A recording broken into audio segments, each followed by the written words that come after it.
ٹھیک ہے، بقایا گروی پر لے کر آپ اس سے یہ طے کریں کہ جناب ہم اس کا کرایہ بھی ساتھ دیں گے، لیکن یہ ہم بطور قرض حسنہ آپ کو دے رہے ہیں، اور جو آپ اس گھر کا نقصان کریں گے آپ کو بھرنا پڑے گا۔ حضور علیہ السلام بلکہ کتاب الرہن کے نام سے فقہائے کرام نے یہ باقاعدہ مسئلہ لکھا ہے۔ کنز الدقائق ہدایہ شریف، یہ میں کتابوں کے حوالے دے رہا ہوں کیونکہ ایک مولوی صاحب تھے، انہوں نے بڑا شور ڈالا، اس دن کلپ ان کے ہتھے چڑھ گیا، وہ سفر کے مہینے کے حوالے سے جو میں نے حدیث پاک پڑھی تھی، تو انہوں نے کہا جی اس کا حوالہ دکھاؤ جی کہاں ہے بخاری میں۔ پھر میں نے کہا حوالے دے دیے اس کو، لیکن میں اس لیے کتابوں کے نام دے رہا ہوں کیونکہ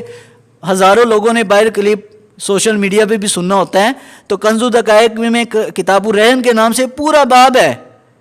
کتاب الرہن جو آپ کا مسئلہ ہے گروی والا، کتاب الرہن کے ہدایہ شریف میں کتاب الرہن، کنز الدقائق کے اندر، قدوری کے اندر، یہ تین کتابوں میں باقاعدہ رہن کے حوالے سے مسائل ہیں۔ اور اس کے حاشیے کے اندر حدیث پاک لکھی ہوئی ہے کہ نبی پاک علیہ السلام کے ایک صحابی تھے، وہ اس ایک صحابی نے دوسرے کو ایک گھوڑا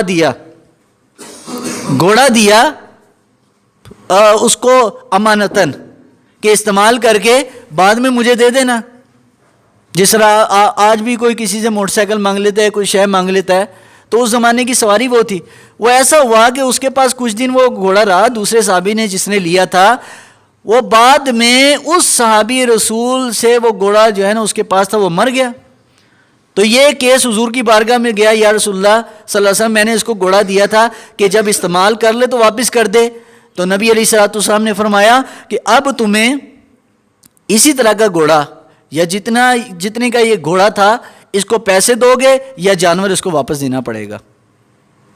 تو یہ مسئلہ گروی میں بھی ہے کہ آپ گروی پہ گھر لیں تو آپ نے کم از کم کرایہ اگر پورا نہیں دینا تو اتنا بھی کم نہ ہو کہ جناب 100 روپے 500 روپے پکڑا دیں،